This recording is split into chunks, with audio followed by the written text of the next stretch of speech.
Come on, Joni and Maud. It's Childlike Wonder.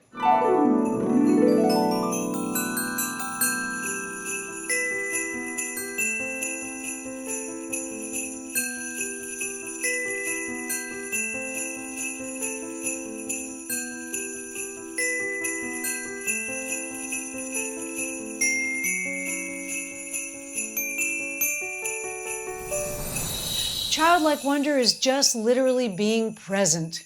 What's happening now? Is it beautiful and fun? Chances are yes. Try not to project too far forward or too far back. Stay right where you are. Be here now. I'm Vivian. I'm Sophia. Our spirit of the holidays is to decorate a Christmas tree. Happy holidays.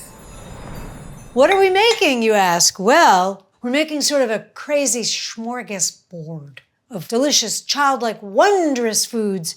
We're going to make popcorn balls. You know, those things that nobody ever eats. Question mark, we're making them. We're going to make macaroni and cheese bites. Macaroni and cheese, how could it get better? Bake it. Then we're making a very special version of Gordon Ramsay's Chicken Supreme with root vegetables, right off of his masterclass, which happens to be the favorite dish of one of my dear, dear friends. We're gonna try to make pierogies. We're gonna make the dough and everything. Every culture has a dumpling, don't forget. Then I'm going to make a triple apple pie. It's apple, apple, apple! It's quite a fête de Noël, you might say. We're going to make divinity candy. What's divinity? No one knew. And the beautiful childlike wonder Christmas cocktail. I thought, let's make a cocktail for a child if a child drank cocktails. Who's that? Welcome to the next episode of Paul and Randy Wing It! So today, we are making divinity, which is a strong childhood wonder memory of Mr. Ascabanat. Yes. Can you tell us about that memory, please? Yes, periodically, my dear mother would go into some strange trance and decide she needed to have divinity. This crazy, super sweet candy that I've never seen anybody else eat or even mention. But she would go down into the kitchen with the Marlboro going over the stove, and she would make divinity. And it was delicious and sweet and filled me with childhood wonder. There you go. What is divinity? Divinity is related to nougat. We had a big argument on the phone yesterday about this. Yeah, and it's very similar to meringue. It's sort of meringue nougat. It's a kind of candy that's like a cookie or a meringue. I'd say that's accurate. So the reason why you may have had no other friends who ate, created, or stored divinity is because it's kind of Southern, but it's really early 20th century. Paul's mother, Dr. Jean Carbonara, a doctor... Dr. Jean McNally. Dr. Jean McNally, sorry, her maiden name, was brought up in Sioux City during the Depression. So when I wrote the play, Last Man Club, which took place in the Depression, your mother came to see it, and she told me it was exactly what it was like. Really? She loved talking about the dust storms. Yes, she did. Yeah. In memory of Dr. Jean McNally, we are going to make divinity. She loved it, by the way. It's sweet. In order to satisfy Paul's affinity for divinity, That's terrible. I don't know how to make it, and neither does Paul. The ingredients are strange. It is egg whites, sugar, corn syrup, which came in vogue in the early 20th century, which is why it's considered to be an early 20th century item, some vanilla paste, and some pecans. What is Mom it? would use walnuts. Or walnuts, but we don't have walnuts. Okay. I love these. They taste like maple. They're so good. What is corn syrup? It gets a bad rap. Corn syrup is a foolproof thing to use if you want to make caramel for the first time. I don't know how it got a bad rap. Everybody got down on corn. It's good for getting heart disease. Is it? That's why. Yes, causes inflammation and coronary artery disease.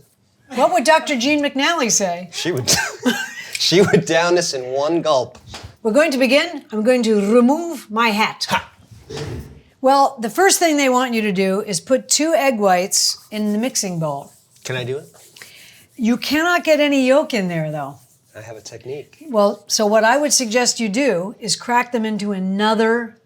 You don't trust me, do you? It's not you. It's like Pepin can do this, make a mistake. Me and Jacques are like this. I know you are. But what I'm saying is I would crack them into this Okay. because you cannot get any yolk in here. Jacques Pepin It says smash it on the table. I know. told me to crack it on the table, right? Then you separate it Yikes. like this. And then very simply, keep going like this and separate that yolk out. Oh! What'd you say? Perfect? It has a tiny bit of yolk in it. Mama loved a tiny bit of yolk in the whites. It's not going to whip is the problem. That's nothing. Okay. Give me a spoon. I got it. If Jacques saw you doing that, he would, oh, mon Dieu. So I do it like this. The same technique, Yeah, but over a bowl. very well done. Pour this in here and then pour that in there. They want you to do this 30 minutes in advance. And the reason is because they want room temperature eggs, okay? Our eggs are room temperature. We're going to proceed with step 2, which involves a lot of terrifying business at the stove. Into the Divinity Research Lab. 3 cups of sugar. Yes. Was your mother in the trance the whole time she was making it? My mom was a wonderful woman, first of all. But she liked the cocktail. We need a half a cup of corn syrup. Wow. We won't have to eat for a week. What we're making essentially is a kind of a caramel, but not really. Well, we're going to put egg whites in a caramel, I guess, essentially, which is nougat. And we need 2/3 of a cup of water. I can do it. Regular old water? Sure. New York City water, It's the cleanest water in America. they say. 2/3. Here we go. We're making candy, and measurements are critical. See, if you do it carefully, it's going to come out great. Superb. We want to heat this. Combine the sugar, water, and corn syrup, bring to a boil, stirring constantly to dissolve sugar. This is called real-time cooking. We may as well spend some time together. Let me get in there and have a shot at it. I was born to do this. What do you think, Edgar? I'm having the best. No, they don't know he's here. Edgar's not here. This sugar has a color to it. Do you know that? Yes. Because Divinity is pure white. Well, it's going to be white because it's going to dissolve. It is? Okay. We're going to whip the eggs just before it reaches 252. I happen to have a candy thermometer. Is that this thing? Yes. It's awfully large. It's kind of a pain in the butt, actually. Now it's fully boiling. I'm reducing the heat to medium, and I'm not going to stir it again. Do not agitate the mixture. Oh, we forgot the vanilla. Ah! Use the dry vanilla, the beans. This one? Yes. This is not how you should do this, by the way. Don't do this. Can you give it a stir? No. But then one little spot will be vanilla-y. Well, we're going to pour it, so. All right, whip the eggs. What do you do? Turn it on high, Help me, Reg. all the way. It's starting to get kind of peaky. Don't want to overdo it, right? It's really right at the bottom of that hard. No, hard ball is 10 degrees hotter. What's the other one? Softball. I say we do softball. It's not going to make divinity, I'm telling you. We'll make something else. We're going to use this thermometer. This is saying we're almost there, and this is saying we are there. I'm going to take this off the heat. And somehow we're going to drizzle this in a thin stream. Let's go. Let's see what happens. We've made a decision to pour the mixture into this because it has a lip. Oh, wow. We're doing it exactly right. Okay, here we go. Ready? Thin stream over the whites, beating constantly and scraping down the bowl. Okay. Ready? Be brave. Thin stream. Ooh, yes. Stand aside, Randall. I'm making divinity. Try to keep off the side, Paul. So many demands. It's not really divinity unless you have a 3rd-degree burn. Is there salt that goes in here? I didn't put salt, but I'll put salt. Watch yourself. It's hot. Dr. Gene McNally would be proud. Should be proud. Told you I was born to do this. His stream is really good. I'm known for my stream. It's doing something. It's changing. Smells good. I'm feeling confident. How are you feeling? It's getting really thick. Oh gosh, What do you think? it's bizarre. Did your mom's look like this? Let me see. Yes? Yeah. When are we supposed to add the pecans? Now? Slowly. Immediately fold it? Okay. Let it beat. Beat until the candy holds its shape. I don't know what that means. I do. Well, it's too late. I put the pecans in. Oh, boy. I would say it's holding its It's shape. holding its shape. Yeah. Yeah, I like it. Gently. My mom would always say, don't bruise the divinity. That's correct. Because it says if you do it too much, it becomes crumbly. I'm feeling confident. You are? Yes. Okay. Quickly drop by heaping teaspoonfuls onto prepared pans. We're supposed to have 2. We need 2 teaspoons. I saw them do it. Wow. Okay. Then I think you go like this. Wow, what a mess. Yeah, there's got to be a better way of doing it. I would say pour it all out. And break it up. That's not divinity. I don't think that is. That either. is. That's what they look like. Ours is maybe a little, not quite stiff enough, but it's getting stiffer. Perfect. That's how they look, just like that. With the squiggles? Sure. Yeah, that's a huge one, but that's how they look. Try Oh, to emulate that one. Good. Oh, you're way better. It's getting easier now. Look at you. I think we have to do this quickly, guys. It's starting to turn into the stuff. Looks like something a kid might like to make. Mm-hmm. A kid could do this part. You can also garnish the top with a little piece of pecan. You know what I mean? Yeah.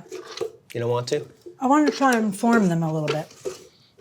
No, you can't really mess with them. Well, can we fix them a little bit? They look No, terrible. no. My mom would always say, don't violate the divinity. I say go like The this. taste is really good. Look at that. Yeah, they're turning into the candy. I think that's kind of beautiful. Yeah. So now they have to dry for approximately 30 minutes or overnight. Divinity. Wow. Carbo.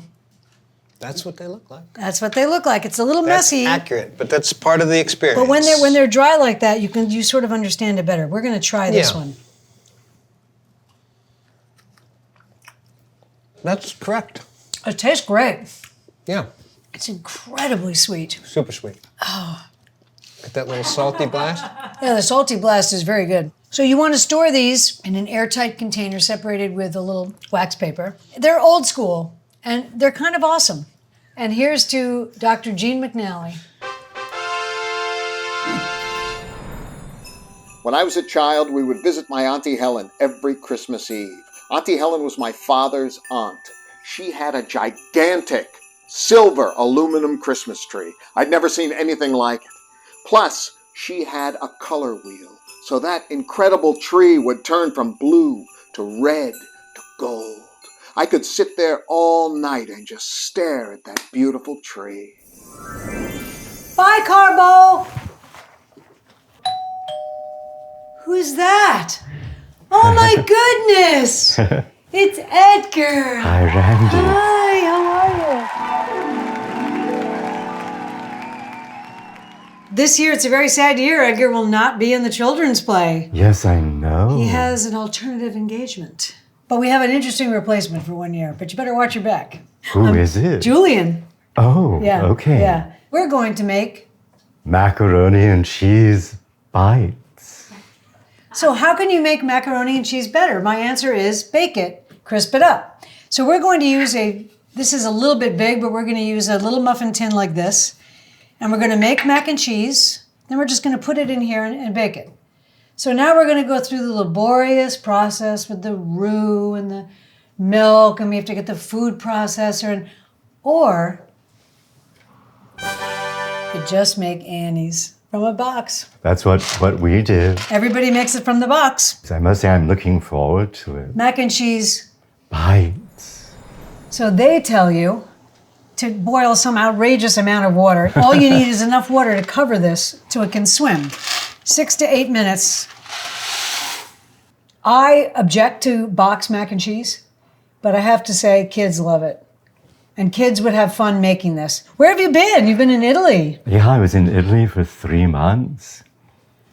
Jet setter. Yes. And you're going back, aren't you? Yeah, I don't know when yet. I'm gonna sieve the mac and cheese. The mac. Don't rinse that, they say on the box, like somebody rinses that. Measure out 1/4 cup of milk, 2 tablespoons of butter. So we're gonna melt that. You can stir that, Edgar, stir it gently. It's melting. Let's sprinkle the cheese, so let's switch places. Okay. Edgar. You should sprinkle this across the surface. Great, awesome. Ready? Here comes the mac. Here comes the mac for the mac and cheese. Here comes the mac for the mac and cheese. Boom, boom, boom, boom. Here comes the mac for the mac and cheese. Really mix it good. It's such a vivid color. You see how easy this is? Now we should try it. Okay. It's sweet, and so is Kraft. It's luscious. What you want to do with this is let it cool and sort of congeal. If you're going to deep fry these, you have to freeze them in the shapes that you want. So I'm going to leave this to cool. But guess what? What? I have a magic of television one. Oh, wow. And guess who made it? Kraft. Original flavor. Oh, my. What happened to the macaroni in the upper left-hand corner? I ate it last night. We're going to do a small taste test. So I'm going to taste this. That's the Kraft.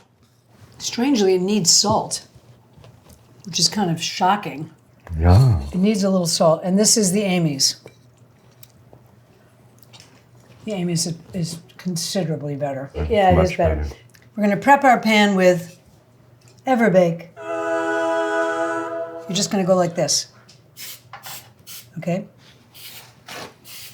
I'm just spreading it a little bit. So we're going to put some panko breadcrumbs in the bottom of each one of these, like a small amount, like this. Like just a little covering so the bottom is crispy. We could do half Amy's, half Kraft. See if there's a taste test difference, okay? Okay. So what I did was I took this out, I took it in my hand, and I sort of pushed it in the tin. So a kid might enjoy doing this, right? Yeah. Wouldn't you think? Do you have any childlike wonder memories of your childhood, Christmas time? Well, I loved Christmas. It never snowed or got cold in Savannah, but it was this kind of bewitching, Octoberous kind of cold. What kinds of things did you do? I loved Christmas trees. I loved having a Christmas tree. Well, Mother would actually cook at Christmas.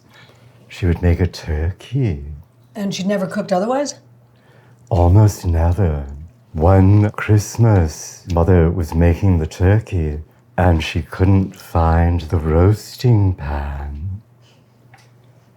And she was looking everywhere. And then we looked in the oven and the pan was in the oven and we opened it and inside was the turkey from Thanksgiving.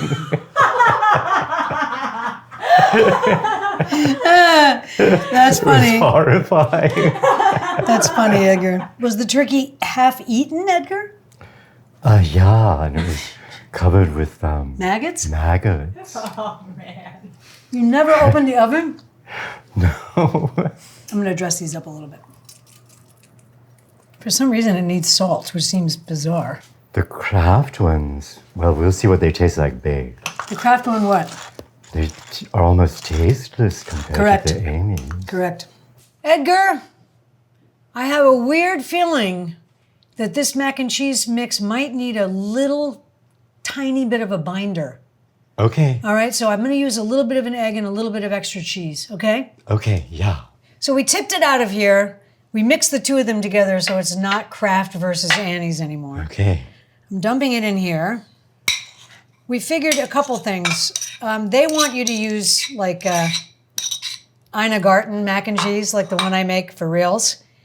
We thought it would be easier to use this. It was a mistake. We're going to add 1 egg, which is not in anybody's recipe, but it is a binder. And what we're also going to do is really press them down in the pan. Now, Edgar, take this spoon and kind of mix that egg in. Now, I re-prepared our pan, and I'm just going to do breadcrumbs and a little bit of cheddar. Breadcrumbs, breadcrumbs, breadcrumbs, breadcrumbs, breadcrumbs. Maybe it would work without a binder, I don't know. Maybe with fancier mac and cheese. I just started to get a feeling that was too uncheesy. So I'm thinking The maybe... more cheese, the merrier. That's right. This is just grated cheddar. Oh, I see. You put it on the bottom. Yeah. Let's mix it in. So I added in the rest of the cheese just for the hell of it. Now it's super cheesy. We're gonna mash this down in here. Okay. I think we have to mash it down after we do them Okay. all, you know? Okay, I'm really mashing this with the back of my spoon. Trying not to let any parts squodge out. Okay, like push it down as hard as you can, like this. Now, we want to sprinkle some panko on top of them, but very little, sort of like this. So this is so they have some crunch. Could be good, right? Yeah. I'll try mashing it some more. Now we're gonna put these in a 350 oven until they're crispy and brown looking. I don't know, 25 minutes? Sounds good. Yeah. Edgar, why don't you take it to the stage? Oh, okay. Good luck, little mashed things.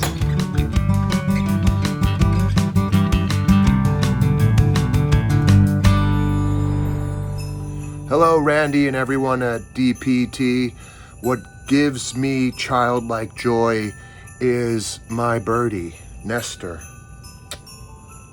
And she says happy holidays to everybody. Look at our little cheese bites. Yes, they're lovely. You can cut some herbs over these. They're good served warm. You can cook them and then reheat them. But I think that's so cute. Cut some chives over the top or something. My experience today informed me that it would be better if you did, in fact, make your own homemade roux cheese, the whole thing. If you don't want to do that, add a little grated cheese to their mixture so it looks more like homemade. The problem was the store-bought one was a little bit not luxurious. But it was powdered cheese, right? So we added an egg and we added some proper cheese, and look what happened. It came out perfect. Yes. It's fantastic. Yay. Good job, Edgar. Mac and cheese bites. Get it right. Yes. Bye, Edgar. What was that? Who can it be? Wonder of wonder, miracle of miracle. It's Emily von Crater. Guess what? Emily got engaged. Oh, finally! Oh my God. I've been teasing you about it. I know. He's can't tease you awesome. anymore. Chris, you're awesome. Aw. And we're thrilled. She took her jewelry off because we're cooking with some marshmallows for some reason. And it's a beautiful ring, and he's a great guy, and it's going to be a beautiful life. When he got your stamp of approval, truly, I was like, oh, I can keep him. So we're talking today about childlike wonder. Yes. That's right. That's such a good You look idea. great, Emily. Thanks. She looks very bright-eyed and chipper. Ah, You do. because I'm here. Yes, you look great. We are going to recite some of Emily's childlike wonders. I'm scared. Chocolate chip pancakes. Yes. Yeah, okay. Chocolate chip banana bread. Oh, boy. Seems to be a theme. Lots of chocolate. French toast casserole. Lots of breakfast. Keep black going. raspberry ice cream. From Friendlies. Dinosaur plums. Oh, yeah. Wait, they have a new name now. Oh, I can see them. They're round and they're kind of spotted. Chocolate croissant. Oh, yeah. Okay. Oh, because in high school, in French club, we used to sell chocolate croissants every Friday. Entenmann's cookies. Chinese takeout. Well, you're Jewish, so you have Chinese on Christmas. Yep. Fruit roll-ups. Oh, yeah. Lox and bagels. Very Always, nice. yep. Very nice. But good lox. Good lox, Not of greasy, course. gross lox. No. And inexplicably, Fresca. Oh, Fresca. Do you remember Yes. Fresca? Does that still I'm exist? like 30 years older than you. What's this? The present your aunt gives you. Yeah. Or your grandpa. This is the ever-present popcorn tin. Da-da-da-da-da-da. Da-da. Oh my God. Butter, cheese, and caramel. We thought we should show you and talk about the popcorn bag. But in the course of talking about it, we also decided that we should ask Lynn about her childhood memories of joy. Right, Linny? That's right. So Lynn's beautiful memory was when they would undo their stockings, in the toe of their stocking would be a single paper-wrapped popcorn ball Ooh. bought from a store God knows where. And it wasn't that they ate them, it was that they counted on that being in the toe of their stocking. Like the big toe? The toe. Is there like Well, you know what we used to do? My mother was such a Christmas nut. We had stockings, right? And then my mother would take your stocking and use a support hose that, like for an obese person, like this, packed full of presents with satellite presents with ribbon hanging off. wow. How many satellites you got was always very significant. Wow. This is one of the reasons why I love Christmas. But I know that a little present at the very end, when you get something really good in the bottom of your stocking, like the awesome bath oil that you wanted, or like a cool lip gloss or something like that, or something that's a little bit not what your parents want to get you, that's the coolest. In Lynn's case, it was a popcorn ball. Now, what is a popcorn ball? Listen to this, Emily. Okay. We're going to use some popcorn that we popped, and then you make a concoction. Then we mix it in the popcorn in this big bowl. Then we spray our hands with cooking oil. Oh boy.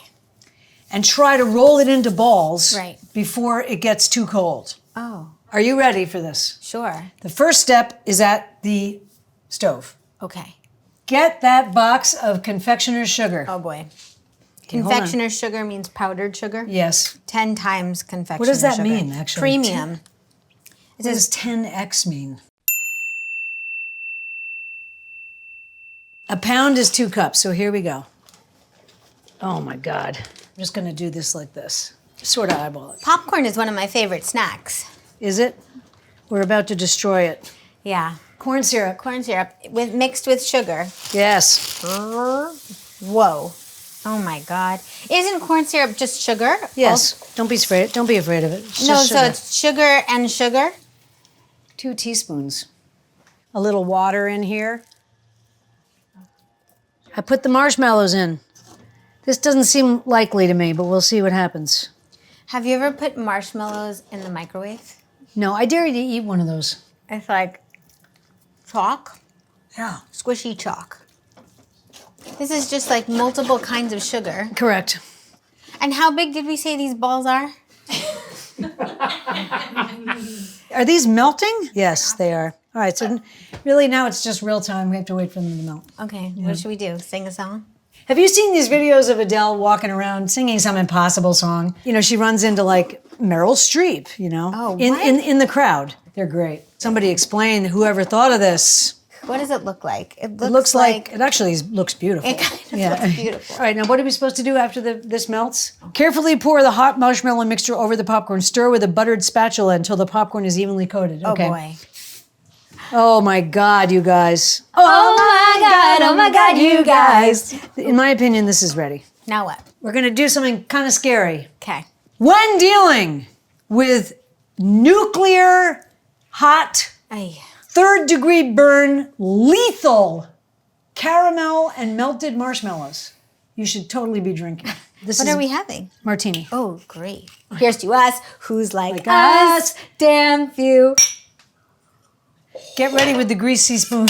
Stir it until the popcorn is evenly coated. Coat hands with nonstick cooking spray and quickly shape coated popcorn into balls. How do you not get a 3rd-degree burn? Well, it doesn't say anything about gloves. Rough. All right, you're gonna stir. You ready? Oh boy. Wait. Oh boy. Okay. Okay, ready, steady? Yes. Ready, steady. Stir. Okay. Oh my God. Oh. Oh Stir, gosh. stir, I'm stir. stirring. Okay. It's burning my hand. Wow. Okay. Okay, stir. This is not easy. All right. Oh. Here. Oh, this is disgusting. I know, but you want to do it like this. But I didn't want to crush the But we have to popcorn. hurry up because it's going to cool. He's Oh, right. I see. Oh, God. It's nuclear. This is an insane thing to do with a kid. A kid would enjoy this, right? Yeah, totally. Okay, keep help me. Okay. What is there? Should I use this? Yeah. So we have to let it cool and then No, ball we it? can't let it cool, they said. Do we know for sure it's untouchable? You can't touch it. I could touch it if I. Let's do it. Here, I'll try. I like do this all over my hands. Oh wow. I don't think you realize how hot this is. This is love. Okay, ready? I'm gonna do it. I'm going in. Take a small amount. Like we're doing. Look, it's really this is- stiffening. Yeah. Oh, it's hot. It is hot. Roll it. Don't Okay, smush it. Okay. Okay, now set it. No, don't go like this. Go like this. Like that? Yeah, put it down. Linny, is that right? That's fine. Fantastic. Amazing. Oh. Amaze Oh. ball. Amaze balls. Okay, give me more. Do Spray it. my hands. Oh, I can't- somebody has to spray my hands. Ow. Ow. Ow. Oh wow. Yeah. Oh wow. It's really hot. Oh. It's way too hot, guys. course, this is the one time I have a manicure when we do this. Hit me. Oh, yeah. Oh, wow. This is going to be a big one. I don't think that the non-stick thing works very well because it's sticking to Too hot. It's too hot. Put it in the garbage, please. Put it in the garbage. Hold on.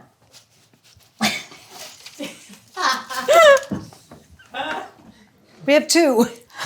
So far, so good. You are my candy girl, and you got me something. Thank you. Now it's working. Give it to me. Oh, it's getting hard. This was brilliant. Why didn't we think of this before? I think it's the surface of the glove is better. Oh, this is amazing. It's also different. It's also cooler. It's cooler. Yeah. I love that there's sort of a Wait, these are so cute. pearlescent. Yeah, now I They're see like it. store-bought. No, but they're like little snowballs. We should Yeah. make a snowman with one of them. Winnie, would your parents make this? My grandmother would buy them and stuff our stockings with that and things she found around the house and things from the dollar store. Oh my It was gosh. hilarious. These aren't bad. They're also rock hard, which is Yeah. amazing. We did Wow, it. guys. We did it. Can we put M&Ms on some of them? Wow, those look great. Oh, Oh no. We forgot something? we forgot the butter. Where was that supposed to go? It's kind of a large ingredient. It's a 1/4 cup. Huh. I don't know. This is ugly what you're doing. It's not attractive. I agree. It looks like coronavirus. So we discovered that we failed to put a rather substantial ingredient in. Yeah. However, We wanted to do they the... seem perfectly great. Yeah. So I don't know what the butter does, because those are perfectly fine. Maybe it just makes it taste buttery. These keep for a while in a cool, dry place in an airtight container. Same thing as the Divinity. Taste it, I dare you. Oh my God. Is the popcorn supposed to be soft?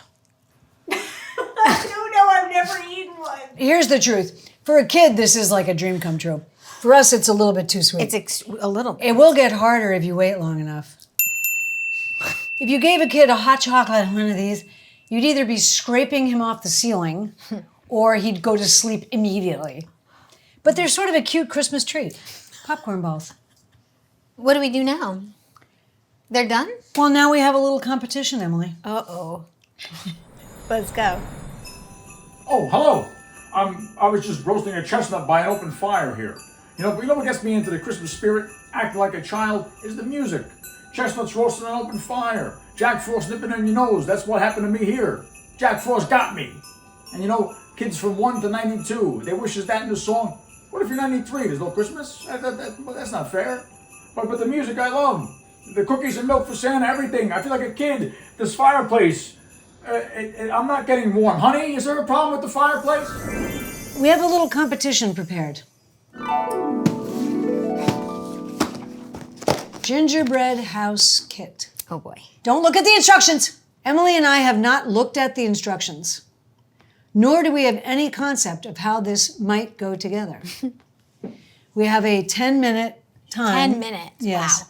We're not allowed to ask for anything, and we have to put together the best house, and Lynn will be the judge. Okay. Wait, but what are we being judged on? Like Lynn, beauty, doesn't matter. It's creativity? Lynn's problem. Okay. So we have extra icing. Okay. And we have extra treats. I have no idea what this entails. If you have to concoct something to make it, I have no idea. You love a competition. I'm not afraid of competition. Ready? Oh my God. Okay. Hands off. Wait, yours is open. Okay. Mine's not open. Hold Yes, on. it is. No, it's not. Yes, I Oh, cut it. yes, it is. Go. Go. Oh, they make it look so much bigger. Oh, and there's stuff in it. Oh my God, my nervous system. How did you get it open? Oh, God. Came up Should we allow a knife? Yeah. Oh, no, because I just did it. Nope.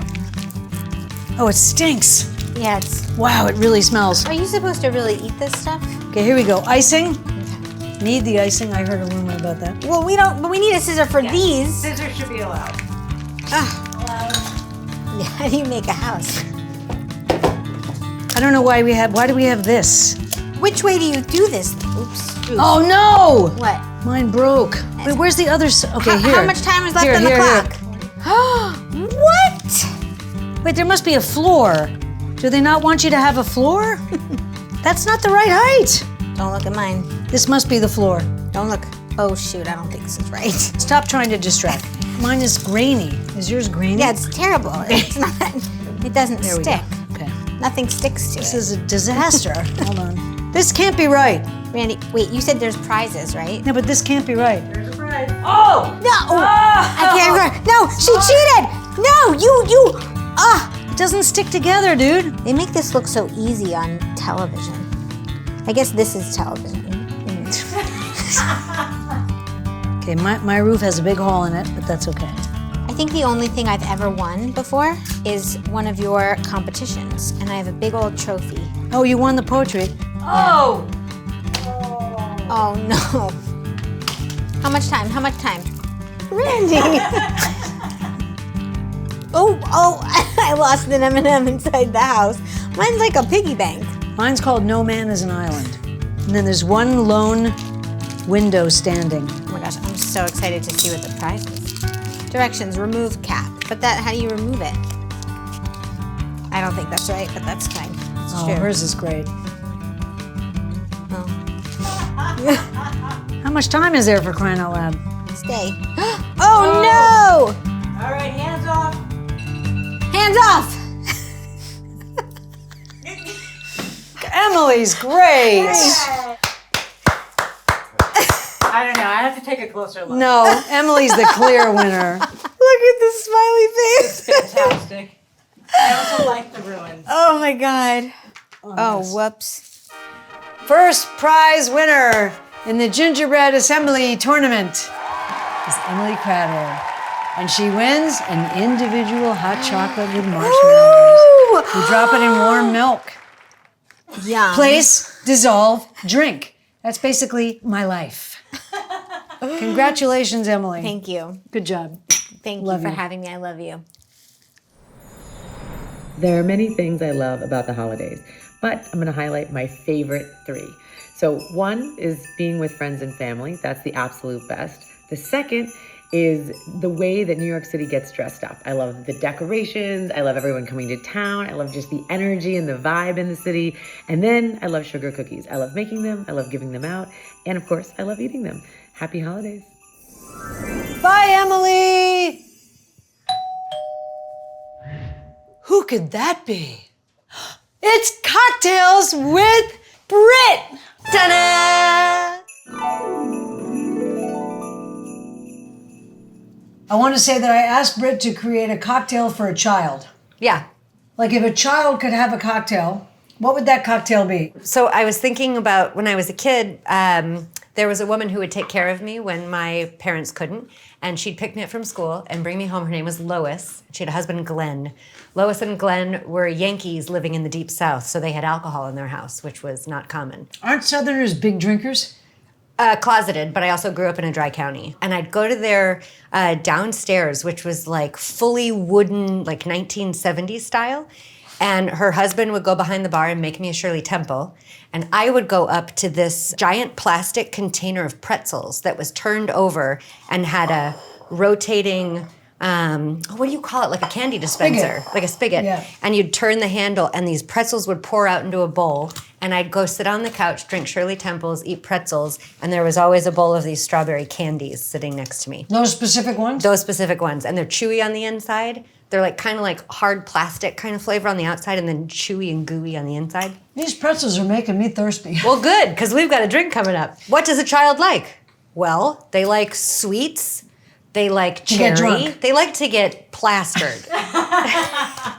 So we're going to make a version of a child's favorite drink, a Shirley Temple. So when Shirley Temple got married, her name turned into Shirley Temple Black. She was a great child actor. You might discredit her because you think she's just a comedian or something. But honestly, she was a great actor. And she acted with some pretty big shot people. Then went on to become a United Nations delegate at a time when it was unusual for a woman to be a delegate at the United Nations. She was an advocate for children and underprivileged people globally. Mm-hmm.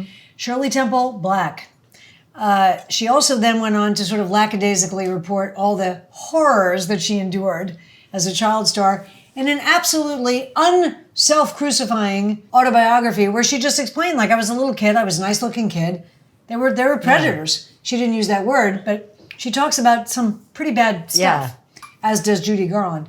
But then she came out of that and became another successful person, I should say. We wanted to make a drink called Shirley Temple Black, named after her adult life. So I was thinking a Shirley Temple, vodka is the way to go. If you add alcohol to a Shirley Temple, it's essentially called a Shirley Temple, a dirty Shirley.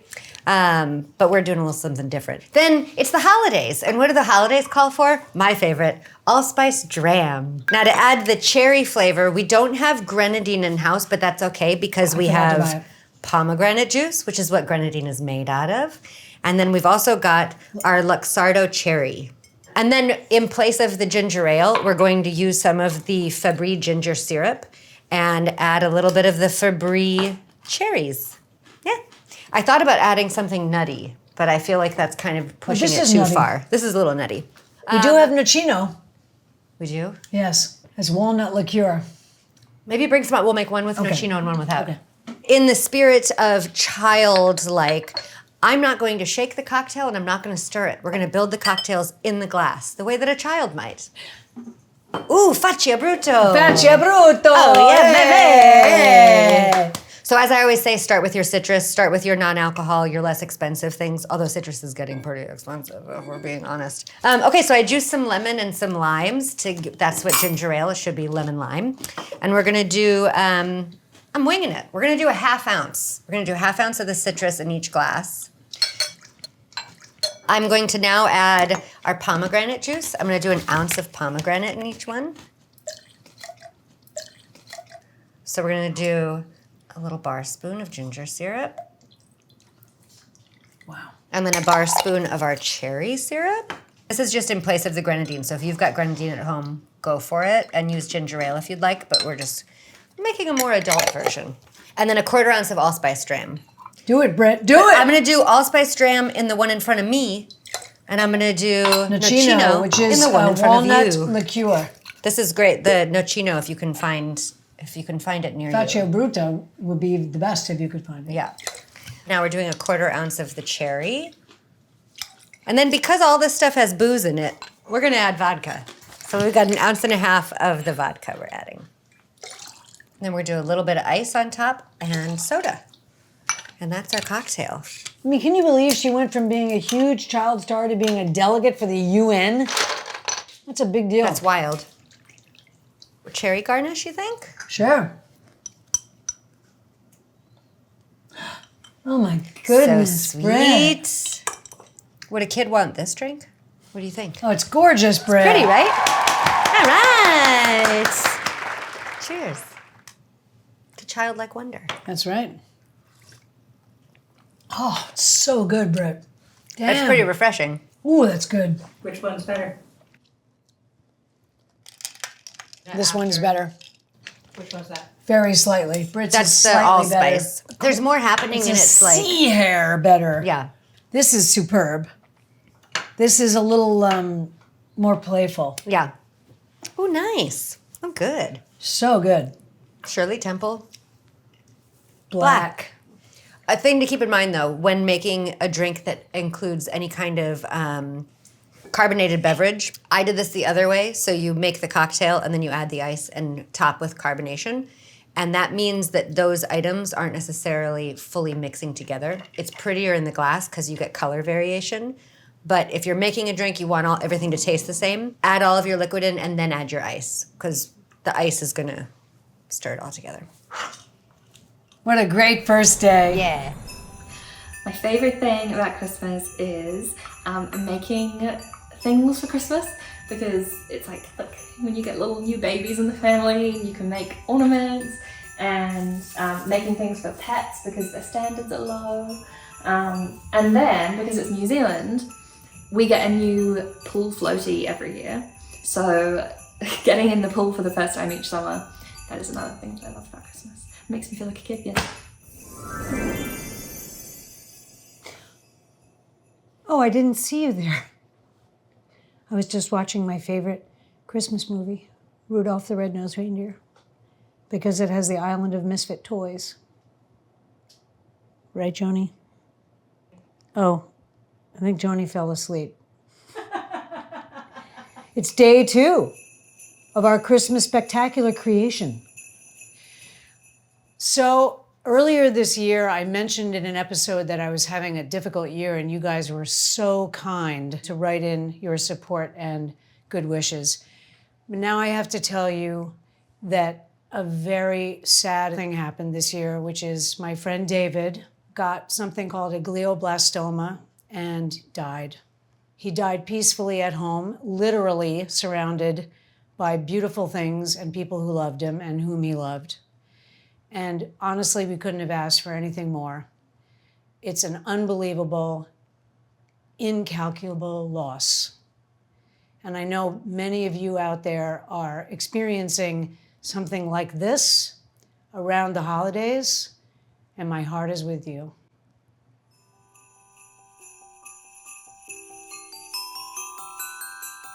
We're here, you ask why? Why, we're making a pie.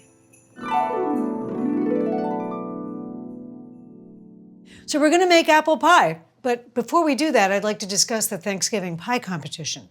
These are the awards for this year. This is the Juan Oliveira Soto Special Commendation for Culinary Excellence. This is voted on by Juan alone, not me or Edgar. The rest of the awards are voted on by all 3 of us, beginning with honorable mention, 2nd place, a special award this year, which is the David Schaefer Most Beautiful Pie Award.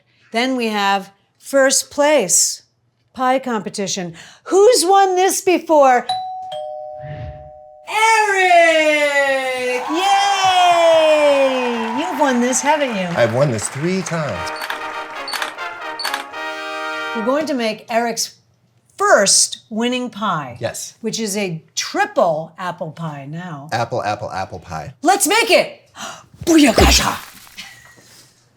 So apples, I learned from Miss Mancinelli, our producer, are given as Christmas Eve gifts in China. I did not know that. Because they're a symbol of prosperity. Apples. Apfel in German. Pomme in French. Apple in English. That's correct. Yeah. So we're filming this kind of the week of Thanksgiving. Yeah. So that's why I mentioned the pie competition, because Eric is a former winner, as I've already said. 3 times. So we're going to make a crust. Now, I didn't know that Eric has a top crust, so it's helpful that we're making a before Magic of Television crust, because we'll need it. Yes. So Eric wanted to tell you about a special addition to pie crust. What is that? So vodka, very cold vodka, in your pie crust, like 50-50 with water. What you end up with is an even flakier, more melt-in-your-mouth crust. Why? I believe it because it reduces the amount of gluten that is formed when you make your pie crust, when you're rolling it out. I could be wrong. It might have been the vodka. Here's the problem. Because it's a contest in a few days, I'm going to make the crust, because I think if I see something he does, it's going to inform me whose pie is whose. So I'm going to make his top crust, but you're going to be standing next to me. And you know, this was my original crust on the first pie that I made, and none of the other crusts I've made have been the same, so you never know what's going to happen. Oh, okay. But we agreed that I would just quickly knock this out. This is the simplest, best recipe just to make a quick pie crust. It should rest for at least 30 minutes to an hour. Overnight is fine. Here's the 2nd cup. What I did earlier, Eric, was I took a stick of butter, cut it up into cubes, and I put it in the freezer. Okay. I'm sure you do the same. Yes. Circulate this a little bit. Now I'm going to put some magic ingredients in it, Eric, things you may not have seen before. All right. Is it all right if I watch? Yes. Okay. So first of all, salt. Very important. Here's a little surprise. What could it be? What could it be now? Now this is a King Arthur baking lemon juice powder. Whoa. So it's a way to put lemon juice flavor in a crust without adding liquid. I've never seen such a thing. That's amazing. I love know. King Arthur. I know, they're so amazing. They really are. You can also put zest in your crust because it's fairly dry. I'm just going to put a little bit. About a half a teaspoon, but it's not necessary. That'll go really well with the apples. Yes. Eric is also an artist.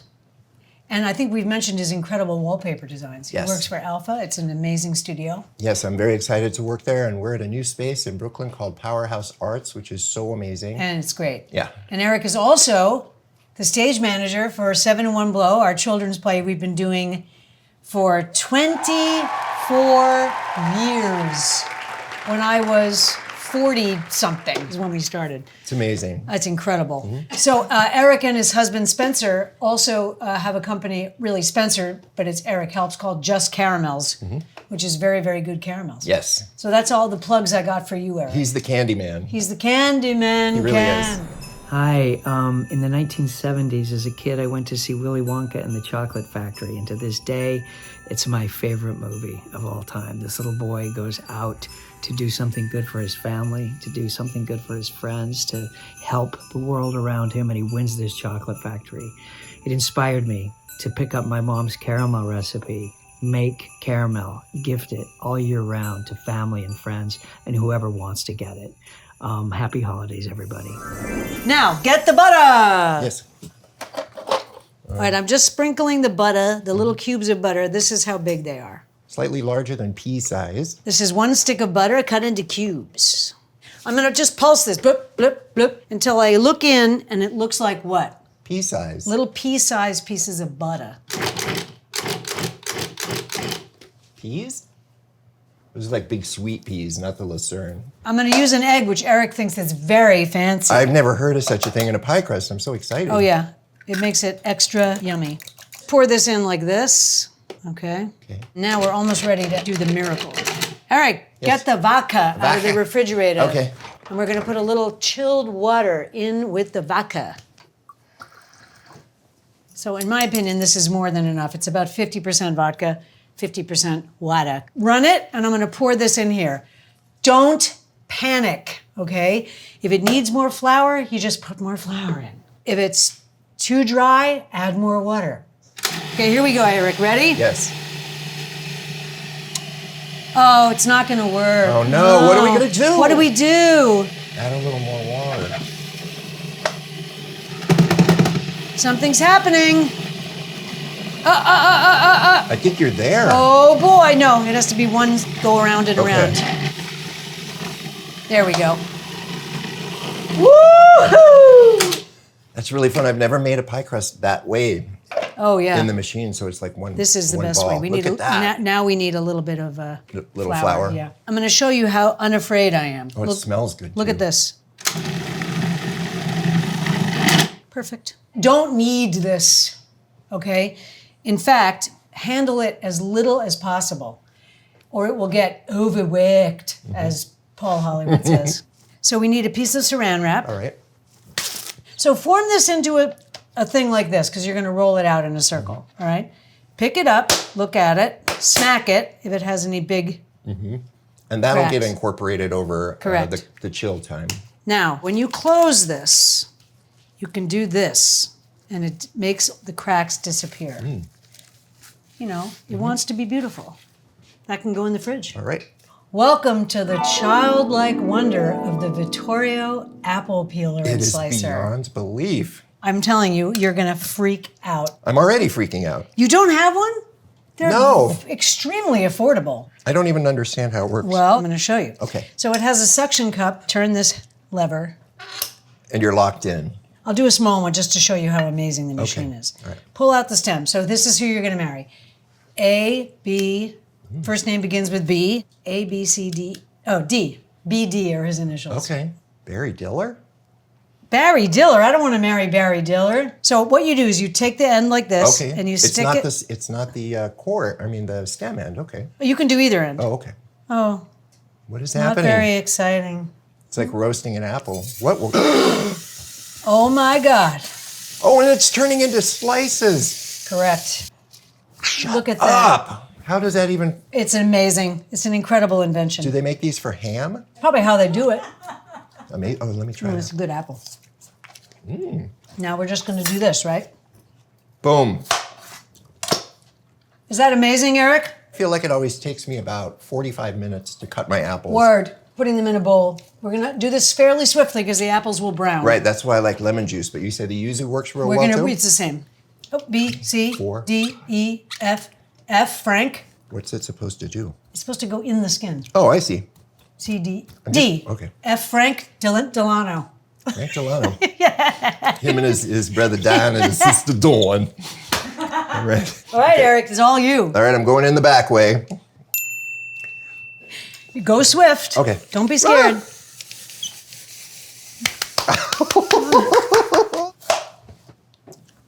That's a good apple. That is a good apple.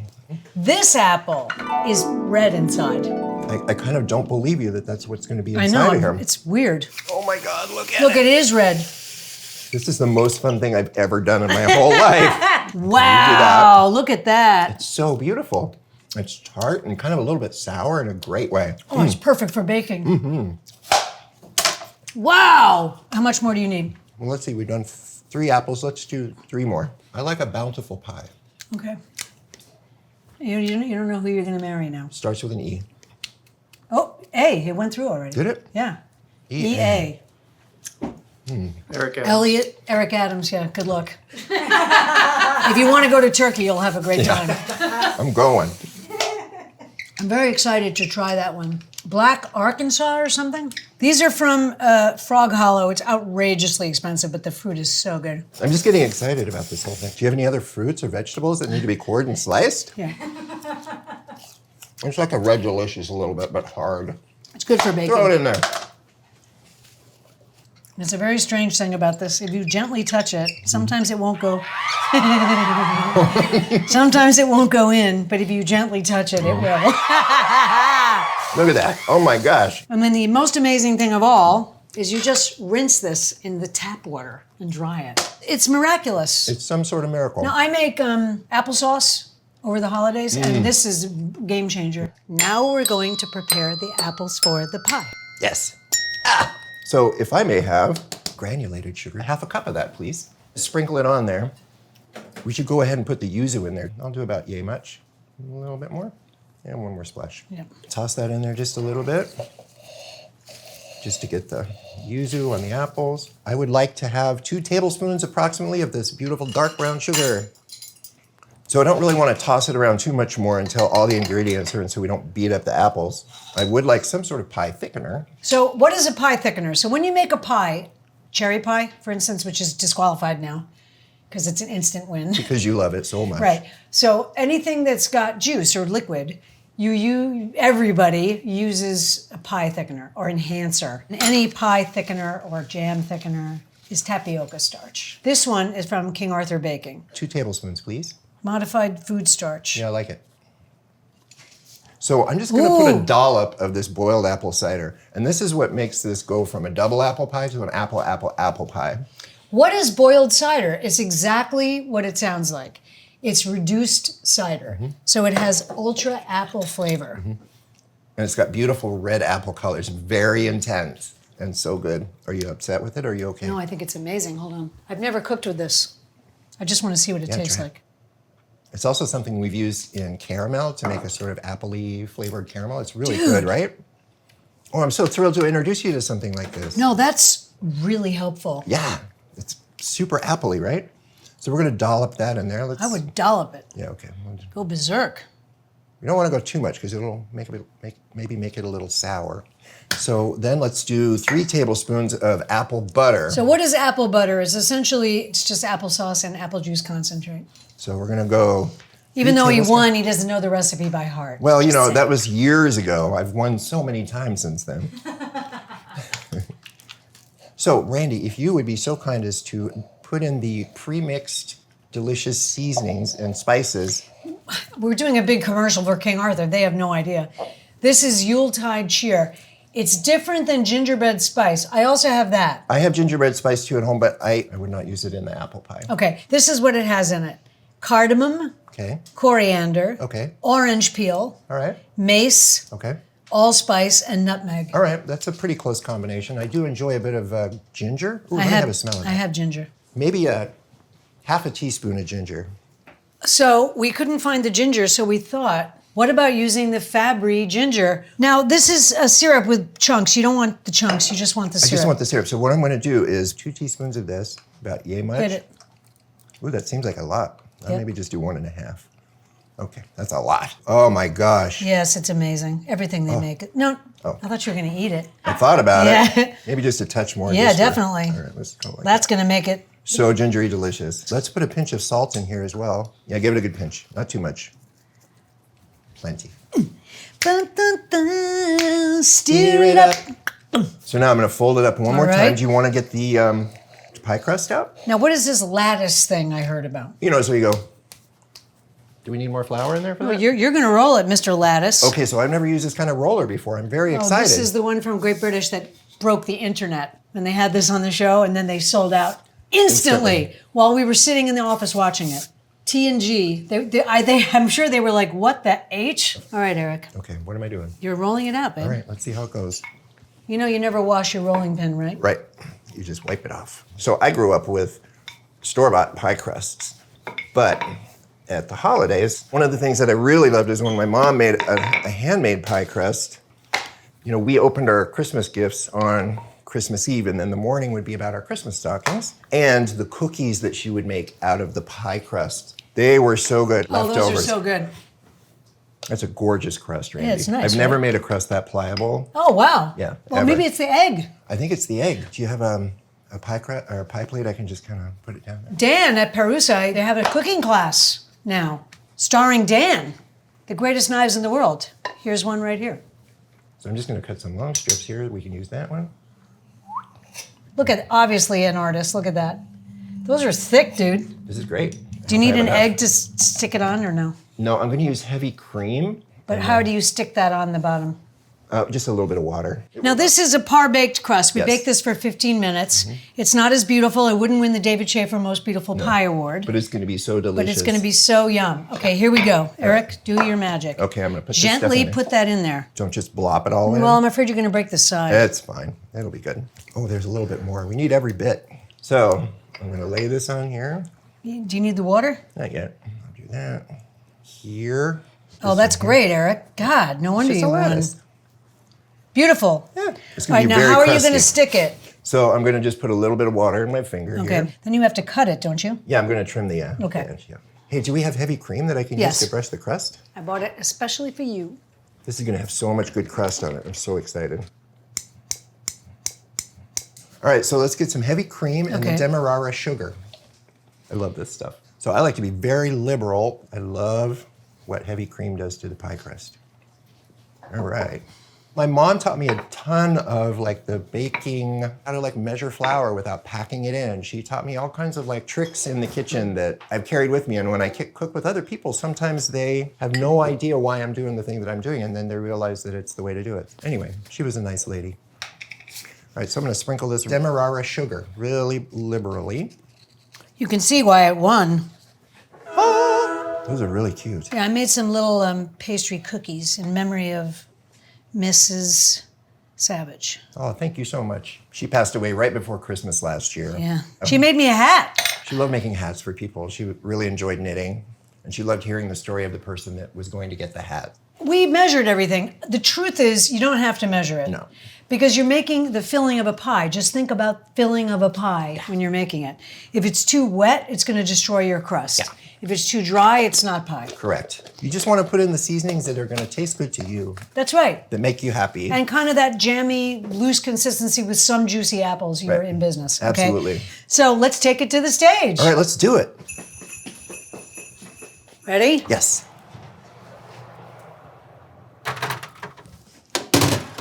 Good luck, little pie and cookies. Okay, goodbye. So we're going to bake it for 15 minutes at 400. Correct. Then we're going to reduce it to 350. Until it's golden brown and bubbly. Just go on your instinct. Go with your gut. Yeah. Yeah. It is a winning pie. It has won an award. It won an award. It won a major award. But it's a major award. I won it. Damn hell, you say you won it?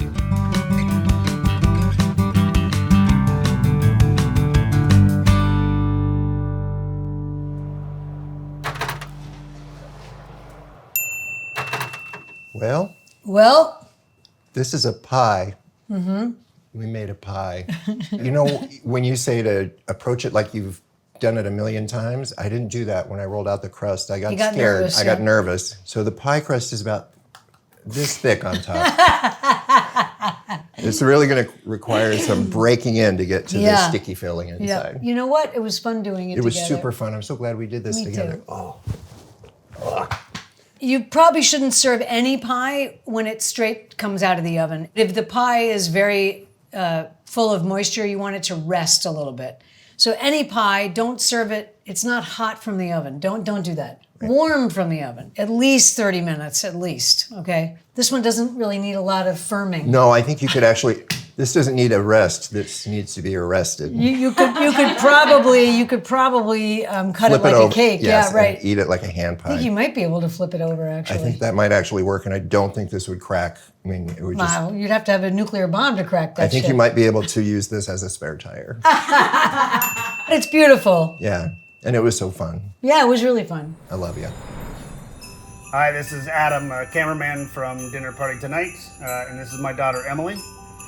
My favorite things at Christmas time are some sweet treats. Right now we're making some Canadian butter tarts, and I also like Scottish shortbread quite a bit, and we got this right over there. My favorite things at Christmas are eggnog, peppermint bark, and candy canes. Have a very happy holidays.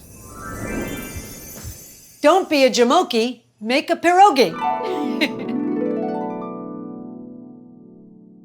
Jamoke is a great old New York word meaning jerk, sort of. Yeah, a special kind of jerk, though. Look it up. Who could it be? It's my friend Jimmy. It's your Polish friend. Jillian Gunther, right? Mm-hmm. Good heart. Good heart. James. Yes. Is there anybody in your family from Poland? Now that you mention it? Now that I mention it, this is my grandma. She grew up in Wieliczka. She came here and she is from a famous family of very famous rabbis. And, really? Yeah, the somethings. And then she married an electrician and she kind of got, nobody liked her for doing that. I love what she's wearing. Yeah, she looks really cool here, much cooler than she was. It's not a great story, James. No, the good part of the story is that she was Polish. Okay. Is she your dad's mother? Yes. Yeah, she looks like Perry. Or Mr. Gunther, I mean. Yes. Her name was Miss Wand. Miss Wand. Miss? Well, no. Mrs. Gunther.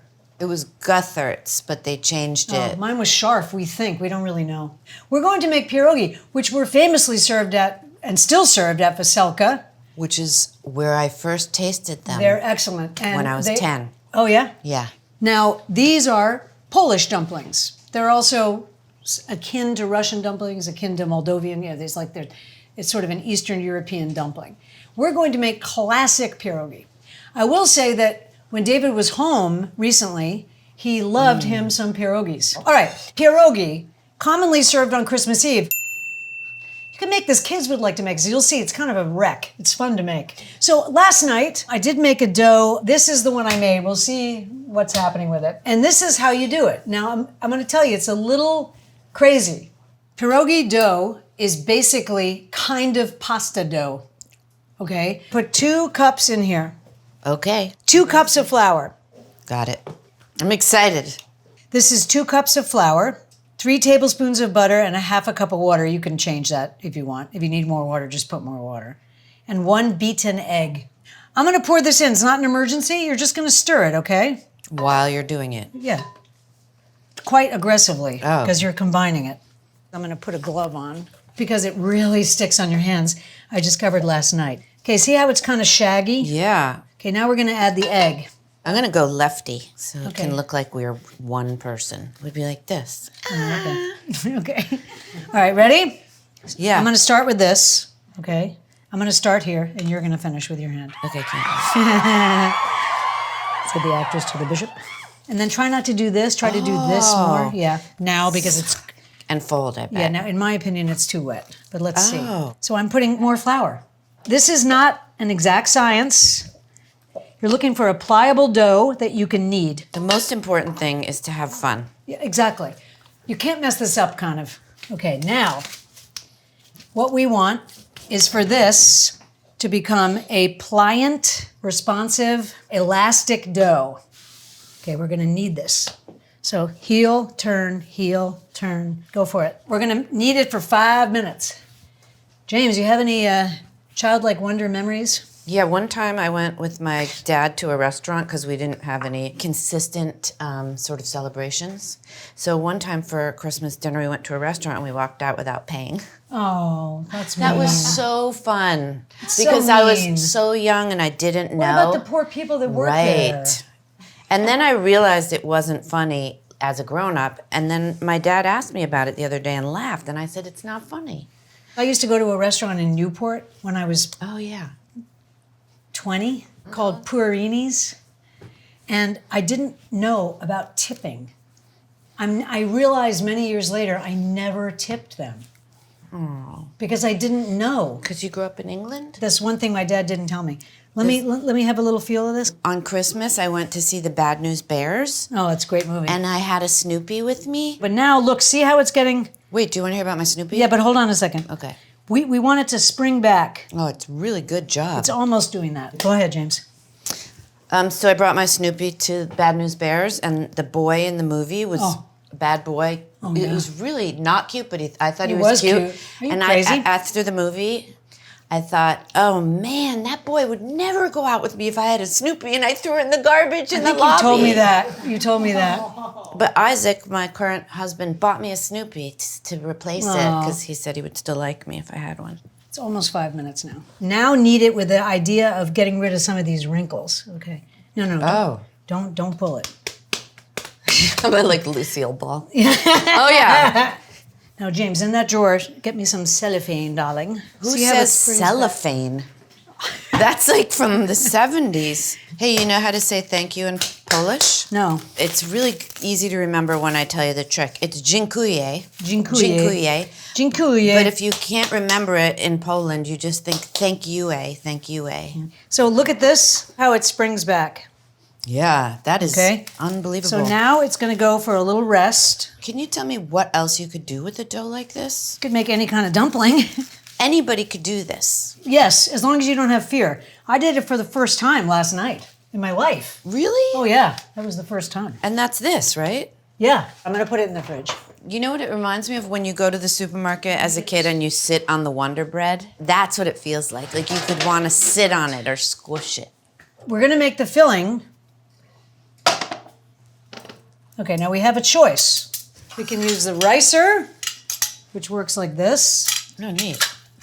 Whoa. This is what I use to make Duchess potatoes. This is just mush. Yeah, right? yeah, but that's okay. This is mushing it too. Yeah, but it's really mushing it. I try mushing it. Okay. Oh, that's so great and quicker. Do you want to try this? It's so fun. I do it. I Wait, what? It's not that fun. It's fun for the first time, like most things. You could do this with a blue glove. Yes, you could. Okay, get the heavy cream out of the fridge. Just going to put a tiny bit in here to make it more luxurious. And let's do some salt and pepper in here. Okay. You're not going to believe this, but I don't know how this works. This is the best pepper grinder in the world. Oh, wow. It's called the unicorn for a reason. Okay, a little bit more of this. Heavy cream. You bet. Well, it's for Christmas Eve. It's not a time to be thinking about your waistline. This I'm is not pierogies. thinking about that. Now we're going to cut up an onion. Oh, how do you cut an onion? So this may not work because I haven't sharpened my knives in a while. If you use a sharp knife, you won't cry, because what makes you cry more, you'll still cry, but you won't cry as much, is mashing down the onion cell. It makes more juice, and the juice comes up in the air. Cut the long way. Yeah, we're going to cut here, Oh, here. right. Wow. No tears. It's weirdly making me want to cry in real life. Yeah. IRL. So you want to try? Careful, it's very sharp. Yeah, no doubt. I'm going to do 3 if you don't mind. That's fine. Yeah. Hold it tight so it doesn't open, yeah. You're going to make little squares. You don't have to go fast. But it makes it look like I'm really good at it if I go fast. We're going to cook these onions. Okay, great. So put this in that pan. How much butter is it? It's like, I looked at the amount of onions. I might need more butter. You're going to cook the onions until they're slightly brown, but mostly translucent. because they're going in a filling. So that's enough butter. So I'm going to remove this. Dump in the onions. Okay. Let it do its thing for a minute. This is going to be delish. What's that you're... Green peppercorns. Did you just think of it? Yeah. I find white peppercorns to taste like sweat, and I'm wondering... Oh, you probably... They should taste like flowers. I'm going to try this green pepper. That sounds great. It's great. When do you use green versus black? This is more delicate, less spicy. I might get that. Here you go, James. You're kidding. Thanks. I have 4. Smells very pierogi-ish in here. It does. It smells just like my grandmother's childhood. Can I tell you another thing about my grandmother? Sure. She was loved to give you gifts, but the gifts she gave you were things like she gave you a beautiful cardboard box, and when you opened it, there was nothing in it. And you would say, "What is this?" And she'd say, "It's a beautiful cardboard box." It was just a bummer to go to her house and have to leave with. Also, my grandfather, Carmi, he would come home and say, "I got you this beautiful light bulb. Where'd you get it?" "In Grand Central." He unscrewed it before they put cages on them. That's the kind of family I come from. Looking good. So you could mess this up by... You could burn it. Yeah. And you just want them to be soft, right? Yeah, they are already soft. We're giving them a tiny bit of color. Here are the onions. You dump them in because I have to hold it with both hands. Okay, let's do this. Oh, shoot. Save a third for the dressing. Yeah, not a third, but just some. Okay. Mix it? Yep. Everybody does that, don't they? When they are on your show, they look in the camera and they make weird 1960s like... Okay, this is cottage cheese. Happens to be one of my favorite foods. We're going to add sort of half a cup of this to the filling. This you could just eat like this. Oh, absolutely. What does pierogi mean? It derives from the Proto-Slavic pirje, feast, small pie. Aren't you glad we know? Yes. I'm so glad it's cottage cheese. Is that really what the... You can use quark, which is a kind of sort of cottage cheese. And you can use, you're going to serve them with sour cream. How do you say cottage cheese in Polish? I don't know. How do you say cheese? Let me think. All right, there's our filling. Now, here's our dough. Soft and pliable. I just thought of it. It's sir. S-E-R. That means cheese in Polish. Do you have some rolling techniques for me? Because I've never done it. Well, are you seriously? Yeah. So this is too wet. Okay, so you want to go up to the side, down to the side. Turn. Up, down, side. Oops, I made a wrinkle. That's okay. So cut as close to the edges as you can, circles. Yes. Pick that up and set it there. I'm being precious, but I don't need to be. Keep going. It's beautiful dough, if anybody doesn't know. So we're boiling some water. Go for it. Okay. And like in all things, act like you've done it a million. There you go. Right there. Right there. You just got it. Yeah. Okay, let's go.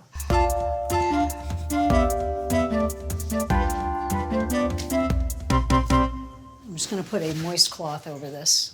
Are we baking these? No, we're going to boil them and fry them. Yeah. Okay. You want it to be shaped like this. Like a moon, a half moon. It's so cute. It's a pierogini. So perfect.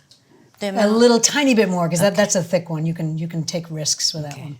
We're like Polish ladies now. Yeah. Dziękuję. So if you say, yes, sir, you're really saying yes, cheese. That's right. So you can also dip your finger in the water. Okay, to make a little seal. In order to make the seal when you're doing the crimping. Make sure the very bottom part is crimped, okay?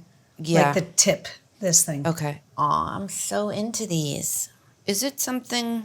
Never mind. What, honey? I was thinking about like a little pierogi truck. I'm sure somebody's got that. We don't really want to do that. I think these look pretty good. I mean, if you didn't know we made them, you would think You would think they Polish were made, ladies yeah. made them.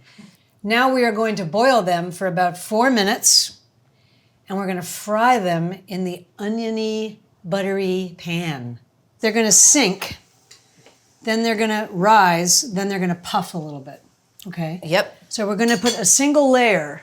We're not going to crowd the pierogi water. Gently lay them in the water. They sank, which is exactly correct. Ooh, it's trying to float. It's trying to float. Floating. That was quick.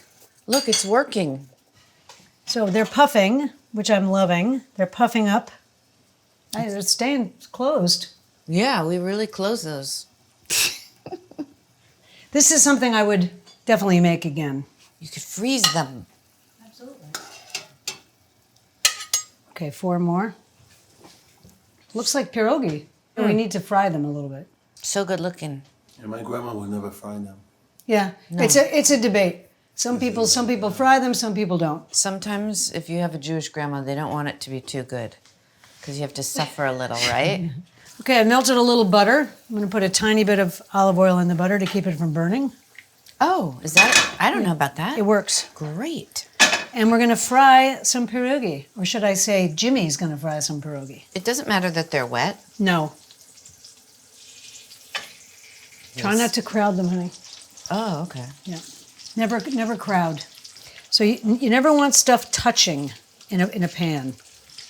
I mean, this is a great thing to serve if you have like a family dinner and everybody's helping. It's fun. It's fun to make them. So how long would we leave this in? Just to make them brown? Do you do both sides? Just brown. Both sides is necessary? Yes, I do, yes.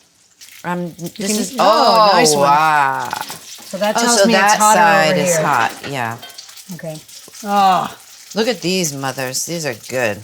Not a single one opened. I'm pretty impressed with these guys, I've got to say. Yeah, those are good. James, little onion and sour cream and applesauce. I can't wait. We're going to try this. I don't have any applesauce, but I do have cooked onion and sour cream. Go ahead, James. Oh, I thought you were making that for me. I can do it. And? That's professional grade. I wish my grandma was here. Oh. Just kidding. Don't be a jamoki. Make some pierogis. Right, James? Totes. Hi, I'm Christina from Portugal, and I would be mesmerized with my grandmother and mother while they were cooking food for Christmas. I would love to go with them to the farmer's market to buy fish, vegetables, and also go with my father to fish for crabs or clams, seafood in general, raise the clams, and cook it afterwards. Being in a kitchen, it's something that I love as a child, and I really feel certain childlike wonder even today when I see someone cooking and making a dish. I thought we should make David's favorite meal. I don't know why this was his favorite thing. It was the simplest thing I ever made. But for some reason, if I asked him, what do you want me to make? He would always say this, Gordon chicken.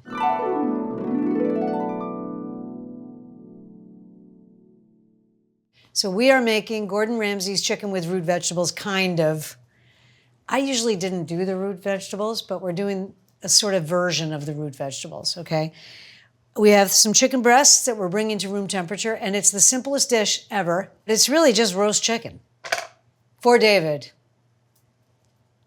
chicken supreme with leeks. So what you want to do when you get your chicken is you don't want to do this in front of the people. So I'm looking at this. I see a little piece of sinew and fat here. I'm just going to trim it. This has to come off. See what I'm doing? I'm kind of trimming them, and you just want to make sure they're all basically the same size. Who can name the 3 wise men? Balthazar is supposedly from Ethiopia. He brought frankincense. Casper brought gold, and Melchior brought myrrh. I believe that's correct. 2 resins, which is interesting in the story. frankincense and myrrh. Those are both tree resins. And gold. The ultimate gift card, gold. So here, we're just gonna set this aside. And I'm just gonna trim and deal with these leeks. We're gonna cook them in a little separate dish. They're gonna be yum, fantastically great. Gordon says to use baby turnips, baby carrots, little teeny potatoes, things like that. The bottom line is I went to Stop and Shop and they didn't have that. They had big turnips, big carrots, and I didn't want to do that. It's ugly. I mean, for this dish, it's ugly. So we're gonna just cut and clean these leeks in a different way than we normally do. Are you ready? Yes! This is a leek. The thing you hear hissing over there is I'm reducing some chicken stock. So I have a sort of a demi-glace of chicken stock. I'm thinking about this as like strips of sort of roasted leeks with herbs. So I'm just gonna cut this like that, and I'm gonna rinse this and sort of fan, oops. Now, if you have baby turnips, you would prepare it exactly the way I'm doing it. Put a little olive oil on the bottom of this, put some herbs down. I put rosemary, thyme, and parsley. And I'm just gonna lay the leeks like this. Oh yeah. All right, I'm just gonna put a little more on top, and I'm gonna put a little bit of vermouth, because a little vermouth never hurt anybody. Voila, comme ça. Okay, now he wants me to put this on the stove until it hisses, so we're gonna leave that with a little salt and pepper. Little pepper, salt and pepper. I'm going to salt and pepper the chicken. But first of all, I'm gonna flip it. Yikes and Heimer. Should really use tongs, but oh well. Oh, I'll use mini tongs that were given to me by a fan. Oh my God, how totally convenient. All right. Liberally salt and pepper. People don't use enough salt. And I always tell you guys the reason why restaurant food tastes really good is because it has more salt and butter. That's why. And also they're better cooks. Don't forget that, Randall. I've been to Gordon's restaurant 3 times, and I have taken a cooking class there with Regina, with Matt Abbey. And the lady who helped us, Kim Ratcharowan, is now the head chef, which means it's his 3rd female head chef. That's pretty remarkable. Gordon Ramsay had a class in master class. Gordon teaches cooking 1, and Gordon teaches restaurant cooking, or Gordon teaches cooking 2. They're great. I learned a lot from that class, actually. Namely, David's favorite dish. This is incredibly simple. So I just salt and peppered some chicken, seasoned some beautiful leeks, and we're gonna cook it. Let's take it to the stage. Wow, that made a loud noise. This is my Conrad. It's a great pan.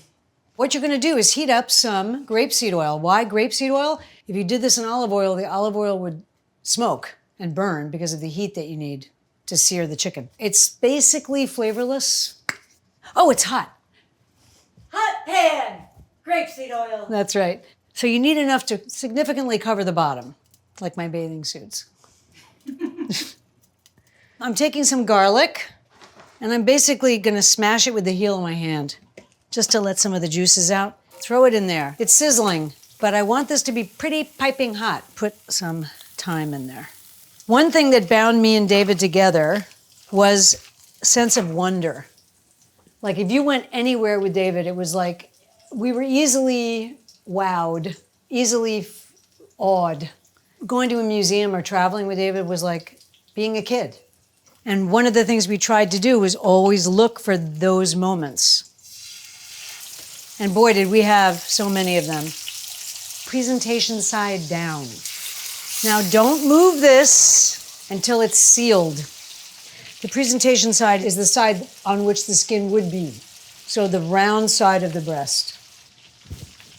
This is simply reduced chicken stock, and it's the ooh, it's burning my hand. It's this one, which is, in my opinion, the best. However, it has quite a bit of salt. So be aware when you're cooking with it. The ingredients are water, chicken, onion, carrot, leek, cabbage, celery, salt. Come on. I'm just sort of observing this. I'm not doing anything. I'm not touching it. He would make something that you've made a million times into like a wondrous experience. Like he used to make sourdough pancakes. from a sourdough that we still have, that we just revived. So it's gonna live again to make bread and pancakes and stuff. But David used to make pancakes with the sourdough. It was so good. And that was like this, everything had to be the best. Like when he would make a sandwich, him and Regina making a sandwich, I'm like, what, is this the last sandwich you're ever gonna eat in your entire life? They made these elaborate sandwiches, this paste and this thing and the blah, blah, blah, blah. And I just take a piece of bread and fold it over a piece of cheese, right? Well, they were right. Just take another look. It could be a little browner. I'm not concerned. It's foolproof. I mean, honestly, it's foolproof. Smell reminds me of David. I'm reading Remembrance of Things Past for the first time in my life. The most famous thing about the book is the madeleines, that he eats the madeleine and it sends him on this rhapsodic journey. I have to say, it's beautifully written. Okay, this could be more, but I'm gonna flip it anyway. I'm adding some butter. 6 tablespoons, is that right? Seems like a lot. I'm just gonna kind of paint the chicken with the buttery thyme. I'm gonna use a piece of rosemary, and I'm just gonna do that painting thing again. Does it really matter? Probably not. And now we're just waiting for it to cook. Okay, I'm gonna put this in the oven. Here we go. So I'm gonna put this on the stove until it makes a noise. Oh, it's making a noise. And I'm gonna put a tinfoil top on it.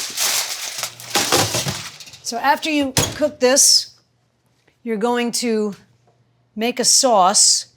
Now, what is a sauce?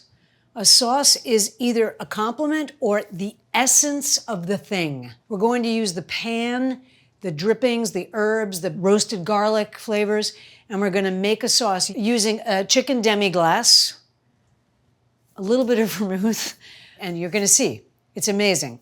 I guess that's why he liked it. He really liked the gravy.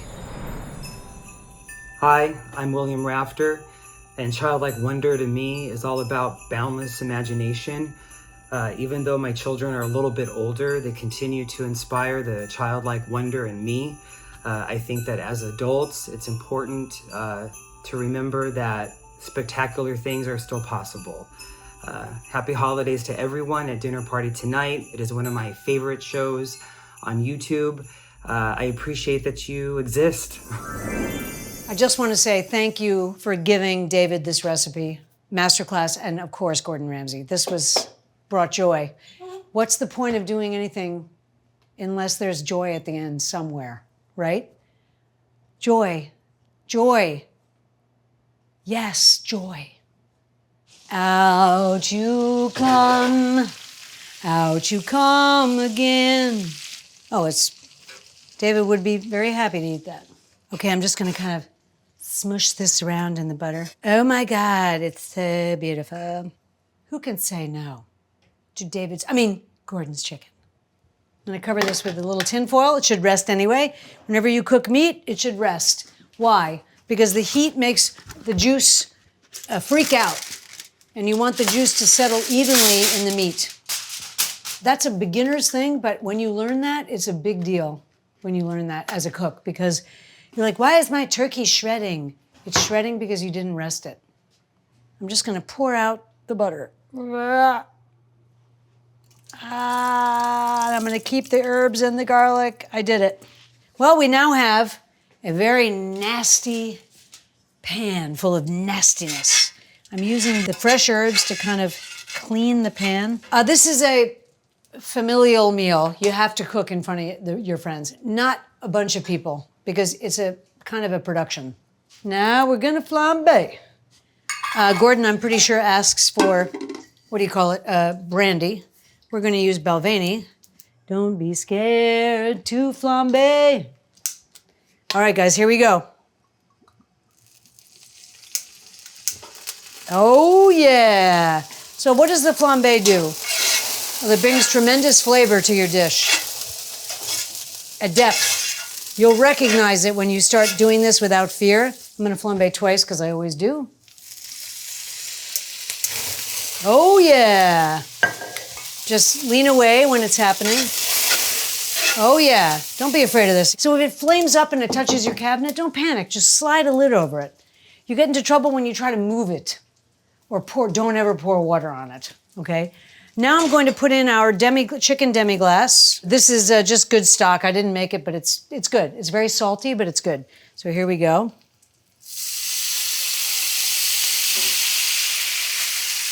So we're making the gravy right now. Cook this down. You can see already it's the greatest compliment I ever got from Brandon at Mailbox New York, my friend Brandon, was I gave him some coq au vin and he goes, if it's not illegal, it should be illegal. So I'm gonna reduce this and then we're done. We're gonna sieve it, which is the pain in the ass. And then you're ready to serve. When I was with DS, there were times I didn't want to strain it because it's kind of a pain in the ass. But I strained it because it was for him, so I strained it. Who was he to me? It's hard to say. Kind of a partner. He designed this house that you're looking at right now. I mean, this house is very important. He created, this house is called Henry, and he created Henry. So every time I walk in, he's still here because the house is here. I mean, that's pretty amazing. All right, we're almost done. We're just a few minutes from being done here. Hospice. I know some of you out there are experiencing this right now. Just remember, people come off hospice. So don't think that hospice always means the thing you're dreading. It doesn't. For instance, Regina's neighbor, who's in her 90s, has come on and off hospice many, many times. Meaning that when she gets sick, they're not intervening. Then when she recovers, which apparently is quite common, they take her off hospice. So if you're dealing with this situation in your life right now, unless you know something different, it's possible that it's not a permanent state in terms of recovery, okay? So we're going to pick it up, we're going to walk over here, and we're going to strain it. Is it a pain in the ass? Yes, it is. Regina Betancourt. There she is. Be careful, it's nuclear. Oh my goodness. She's taking the garlic out. Just so we don't. Okay. She's kind of crushing the garlic a little bit. Beautiful. Now, because everybody loves gravy, I'm going to add a little bit of stock to this and reduce it. Here we go. Here we go again. Oh, it's perfect gravy. I'm just gonna taste it to make sure it's perfect. I'm just reducing this and we're gonna plate and serve. Chicken supreme with leeks, root vegetables. Please, I encourage you to go find baby turnips. Don't use the big ones for this. Baby carrots, things like that. Not the baby carrots that are actually reformed carrot pulp. Don't use those. Try to find baby carrots, baby turnips, baby potatoes, things like that to make instead of the leeks. Leeks are perfectly good. Now I'm going to do a sort of presentation platter of this. So here are leeks. They're soft and glorious. I'm just going to make a little bed of leeks to go under the chicken. Oh, yeah. So I'm turning this over in its resting tray so it gets back in the beautiful juices and stuff. 1. Oh, yeah. 3. Oh, man, look at that. Oh, boy. Chicken supreme. Like out of a dream.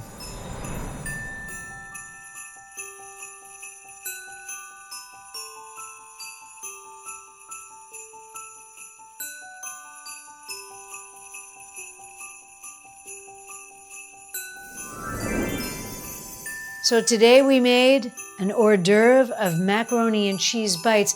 We made a pierogi appetizer. Oh my gosh, I can't believe how good they turned out. Then we made Gordon's chicken supreme with leeks in honor of my dear friend that we lost, David Schaefer. For desserts, we had double apple, so double, triple pie. We also had divinity candy. Turned out pretty good. For decorations, we made popcorn balls, or you can eat them. Decoration or not. And by the way, Emily won the gingerbread contest. And we made a cocktail, the Shirley Temple Black. Thank you so much to Edgar, to Emily, to Jillian, Jimmy, we call her, to Britt, to Paul, to Eric. Wow, we can't thank you guys enough. Mongo, we made a lot of Christmassy stuff today. Yeah, you sure It was a did. very Christmassy day. 2 Very days, much really. so, yeah. It was amazing. We wanted to play a song for you that I wrote this very recently about some feelings that I have been having during this very difficult time. Many of you will be able to fully recognize the lyrics. Some of you will. I wish you didn't have to. And some of you hopefully never will have to recognize the lyrics. But the song is called Mayday, and it's kind of what I'm experiencing. And we also thought it was a great song for the end of the year because part of the year is melancholy and part of it's full of hope. And this song has hope in it too. So it's kind of like a great end of year song. Yeah. Because it's got hope and sorrow.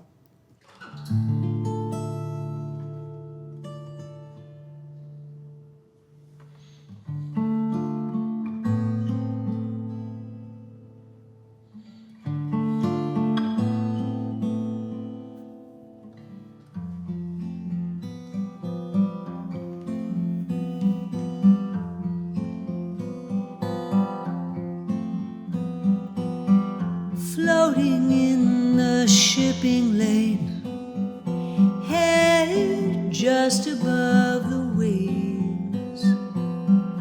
Don't think you'll swim back again.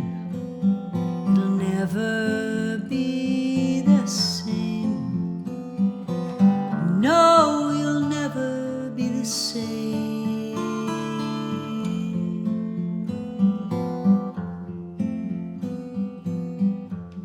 Just can't swim anymore. Sink down to the ocean's floor. Float past whales and treasure chests. Forget about all the rest. Forgetting all the rest.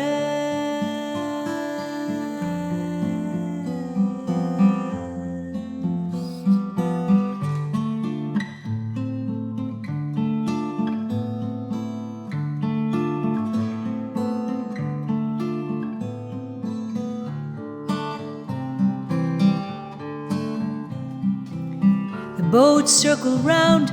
Did you hear about the girl that drowned? She just disappeared one day. What was that you heard her say? Mayday, mayday, mayday, mayday. But some they say that isn't true. She swam away, she made it through. She swam out of the shipping lane.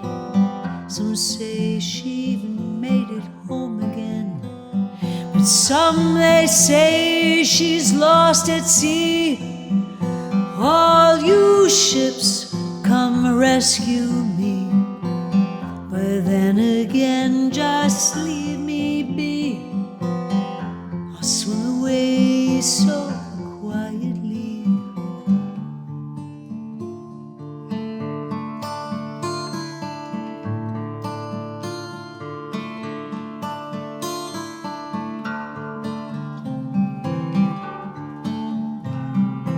When they're underway across the dark and rolling waves, some still say they hear her say, Mayday, mayday, mayday, mayday.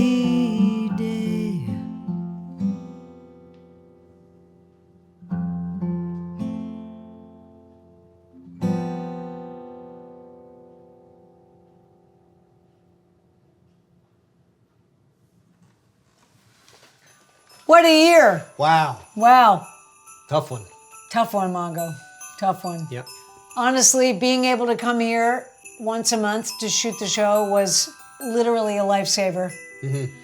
I hope that we can offer you guys some small amount of that joy, that you can maybe watch the show and just enjoy. Have some laughs. That's my greatest hope, is that you'll just have a good time watching the show. And we want to thank you so much for your undying support of Dinner Party Tonight. From day dot to day dot, you guys have been absolutely incredible. Try to press any button that they tell you to. I don't know what it is. And honestly, we can't thank you guys enough, because you make Dinner Party Tonight what it is. Your comments, your photos, your support, your participation. So from everybody at Dinner Party Tonight, we want to say, Happy Holidays! And from Adam and Warut and Hai Tao and everybody that's not here, we want to say Happy Holidays to you. To you watching right now. Go have a drink or a soda and watch your show. You deserve it.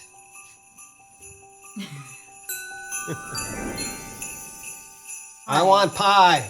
Oh boy. Are you going to have a good holiday? You're damn right I'm having a good holiday. That's right. Because in the teeth of all our fears, we throw our joy. Ooh, that's the joy. These are the teeth of fear.